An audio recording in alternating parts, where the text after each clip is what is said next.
Mr. Barker? Well, hello there. How are you feeling, Mr. Barker?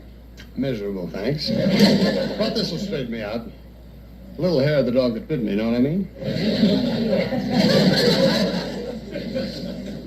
Ooh. I usually drink it with carrot juice. I get just as smashed, but I can see better after dark.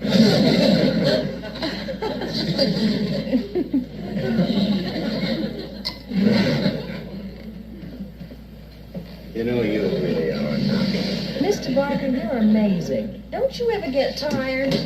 Oh, never.